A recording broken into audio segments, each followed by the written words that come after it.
Dia 9 de novembro, estreou o filme Wakanda Forever, o longa que dá sequência a Pantera Negra, que foi o primeiro filme de super-herói da Marvel com um protagonista negro e que marcou a história do cinema, sendo não somente um sucesso de bilheteria, alcançando mais de US$ 1 bilhão, mas também sendo um longa recheado de representatividade para as tradições e culturas africanas. O filme conta com personagens memoráveis, como T'Challa, de Chadwick Boseman, mas talvez possamos dizer que um dos personagens mais marcantes do filme é de fato o próprio país, Wakanda, que se faz muito importante na trama e no desenvolvimento da história. A nação fictícia seria localizada na região da África subsaariana e se destaca por unir o respeito à natureza e às tradições do seu povo com uma tecnologia extremamente avançada, advinda de um minério, também fictício, chamado Vibranium. As altas montanhas que circulam a região e o desenvolvimento da tecnologia, que possibilitou a criação de uma barreira invisível, permitiram com que o país pudesse esconder sua realidade de riqueza e prosperidade do restante do mundo, que via Wakanda ainda como um pequeno país subdesenvolvido, que sobrevivia da agricultura e do pastoreio, quando na verdade era bem diferente disso.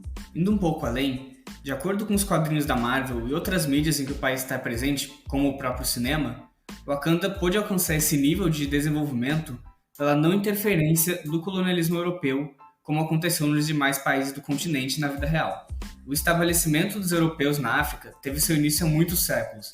Em alguns países, inclusive, já iniciaram ocupações lá por volta de 1400. Mas o movimento de colonização e de maior disputa pelo domínio dos territórios se deu no século XIX, o que culminou na partilha da África em 1884. As metrópoles europeias exploraram não só a vegetação, os minérios, os animais e as terras desses países, mas também as próprias pessoas que ali viviam. Quando pensamos na fictícia Wakanda, a ideia que a história busca passar é: se os países do continente africano não tivessem sido explorados, divididos e escravizados, talvez pudessem ter se tornado, no mundo real, o que Wakanda é no mundo da Marvel. Claro que o se isso tivesse acontecido é muito difícil de ser colocado de forma realista quando a gente está falando assim no dia a dia. Mas também a gente não pode deixar de pensar em outros cenários, né? E é isso que os filmes mostram pra gente.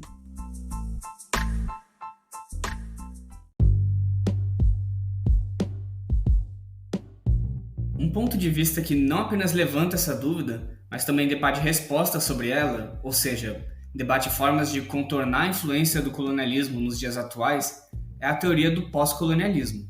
Apesar de ter surgido em outras áreas do conhecimento, esse debate adentrou as relações internacionais depois do fim da Guerra Fria, que é aquela que aconteceu entre os Estados Unidos e a União Soviética, quando novos pontos de vista adentraram no campo, então mostraram novas maneiras de se pensar o mundo e as pessoas.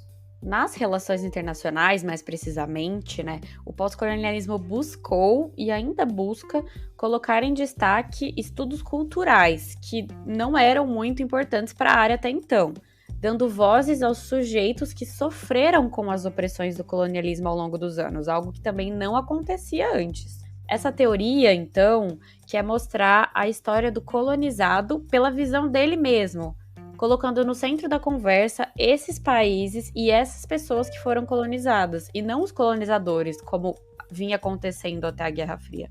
Tá, mas então o que o filme Pantera Negra tem a ver com isso?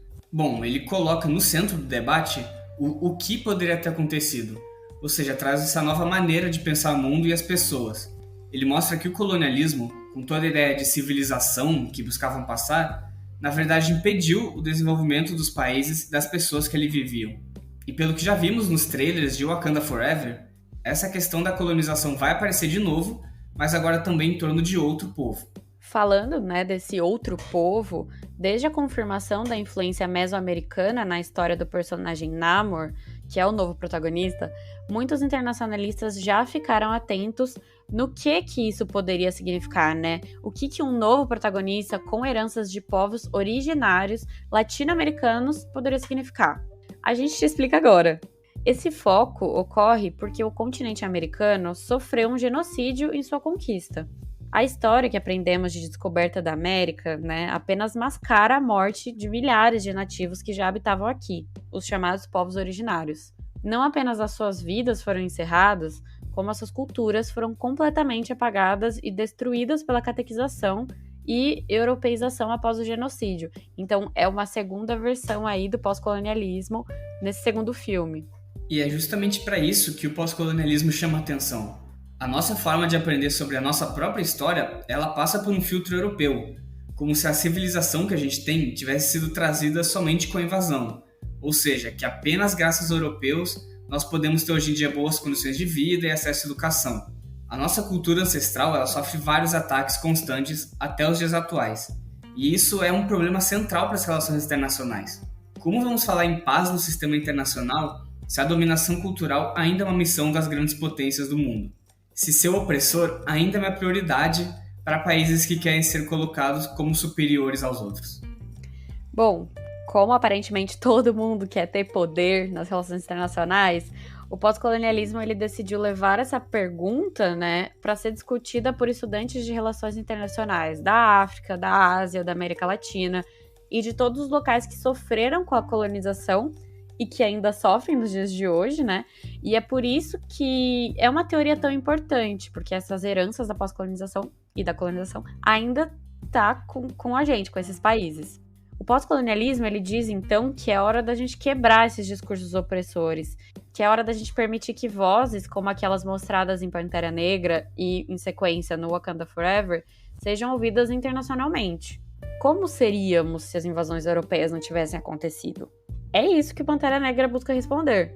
E como todos os que já assistiram ao filme sabem, a forma como essa resposta é dada é extremamente necessária e, além de tudo, cativante. Então, é um discurso aí que tá nas salas de aula de relações internacionais, mas a Marvel passa de uma forma legal de ver.